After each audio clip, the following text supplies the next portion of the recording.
Hello and welcome to Archvelder's Hacks with Archvelder and his amazing hacks. So, a few weeks ago, the recreation of old school Alterac Valley, that is Korrak's Revenge, was launched. This is the biggest catch-up leveling mechanism for years, with some players reporting leveling between 110 and 120 in under 3 hours, just playing this battleground.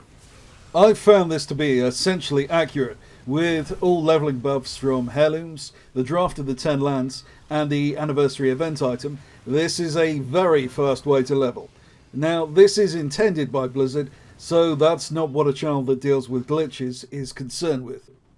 It turns out, however, there is a massive and exploitable glitch in Korrak's Revenge that allows the player to level up mostly AFK. During the starting phase of Korrak's Revenge, if you haven't already, pick up a Stormpike insignia toy from the NPC on the left-hand side of the starting gate. Use the toy the moment the gates open, and you'll be ported to Dun Baldar, to the Hall of the Stormpike. That's the big fortress building where the boss is. You can just ride there, but using the toy is faster. If you are very observant, you'll notice something weird here. Outside the hall, if you look at your map, you'll see what you expect. A map of Alterac Valley. But go inside the fortress and call up the map, and something very strange happens. You get the map of Azeroth as a whole. If you try using Help Unstuck to kill your character, you'll notice something even stranger. You don't get ported to the graveyard. You'll be resurrected at the exact same spot that you died. This works for both factions, and I suspect this is one of the reasons why Horde are so dominant in this battleground, since being able to res whilst fighting the Alliance boss gives them a significant advantage. What seems to have happened here is that Blizzard just cut and pasted the building without giving it a map ID, meaning the game doesn't know where the building is supposed to be located. You can use this to your advantage. Some players have suggested just waiting inside the fortress, accumulating experience, essentially doing nothing. The theory is that no one can report you AFK because you can't be seen on the map. In Korrak's Revenge, you passively accumulate a lot of experience quite fast, even without participating in the battleground objectives. This is quite an effective strategy, however it has a limitation in that you can still be reported by players in close proximity and you can still be killed by the Horde. An alternative and more effective strategy is to jump on top of the fortress on the left-hand side using a special jumping method which I'll demonstrate here. This technique makes it so that the only way to report you is via the raid frames, and since no one can see you, they would have no reason to do so.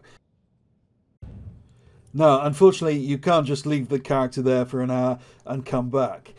You will get automatically removed after 5 minutes without movement. Blizzard seem to have nerfed any way of getting round that restriction recently, so you will have to periodically move your character. That said, this is an excellent way to level up fast with very little effort.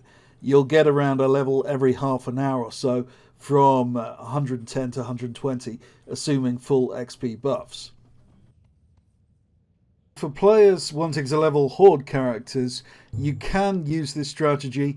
All you have to do is use Mercenary mode. Now, the way I do this, there's a number of locations where you can access Mercenary mode, but the most accessible is in Legion Dalaran in the sewers. If you didn't already know, Mercenary mode allows you to queue as the opposite faction. Now, a lot of people will object to this strategy on the grounds that it is leeching, and normally I'd agree with that. Generally speaking, I don't use or publish strategies publicly which allow exploiters to leech off other players. And I do know many ways to do that. It is not that I care about the risk of a ban. For me, a ban means that it must be Thursday. It is more that while I feel corporations like Blizzard are fair game, especially if they mess up their code, individual players are not. So why am I making an exception here? The reason is that Blizzard will not fix the instant resurrection glitch, which is greatly unbalancing the match. There have been numerous reports on the official forums which Blizzard have ignored. This isn't just affecting Korrak's revenge, it is also affecting Alterac Valley proper, where almost the entire Alliance base is affected. We also have Alterac Valley coming to Classic soon, and it looks virtually certain at this stage that Blizzard will import this bug into the battleground the way things are going. As someone who has a real passion for epic PvP, I find this very sad.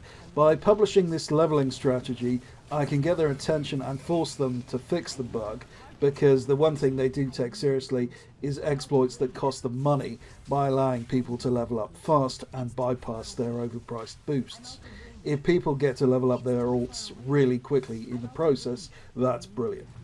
If you want to level even faster, or you just don't like leveling via PvP, or you're watching this after the anniversary event is over, then you may wish to consider joining my Patreon, where tricks like this get published on a regular basis, as well as many other methods that could never be discussed publicly on YouTube. We have some really powerful and exciting leveling methods at the moment. That said, I understand a lot of people just can't afford it right now. So I'll be publishing a new leveling guide on this YouTube channel, and well, all my leveling videos have been very popular, but this coming video is, I think, by far the best, containing the most advanced methods, and will to a large extent create a new meta for power leveling. Thanks for watching. This has been Archfelder.